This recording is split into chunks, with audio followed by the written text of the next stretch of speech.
In today's video, I'm going to teach you how to copy a page to another project in Webflow. Open the Webflow website, find the source project, hover over it, and click Open in Webflow.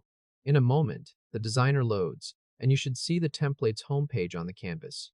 This is the project you're copying from, so everything starts here. Next, go to the left toolbar and click the Navigator icon, the one with the stacked lines. You can also press Z to open it. In the Navigator panel, look under Body and click the main element that contains the whole page. In most projects, this is a page wrapper or the top-level wrapper that holds all the sections. Make sure that element is highlighted so you know the entire page structure is selected. Now copy that wrapper from the Navigator panel. This places the full page structure onto your clipboard, ready to move into the other project. Switch to your second browser tab, where the destination project is already open in the designer. At the top of the page, make sure you are on the home page. The canvas here should be empty because this is where the copied page will be placed. Open the Navigator again from the left toolbar, or press Z. In the element tree, click Body at the top so the paste goes into the correct location. Then paste. Webflow rebuilds the full page structure inside the destination project.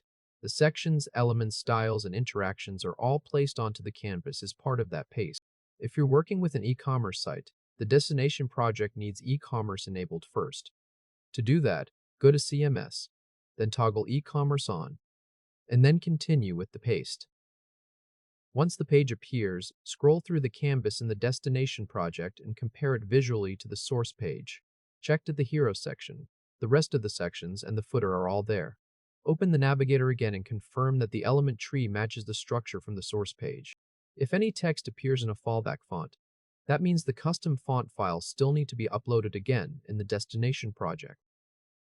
At this point, the page has been copied into the new project with the same layout, styles, and interactions. If this helped, hit like and subscribe for more quick tutorials. The destination page now mirrors the source page visually and structurally, aside from anything tied to missing custom fonts or content that depends on CMS connections.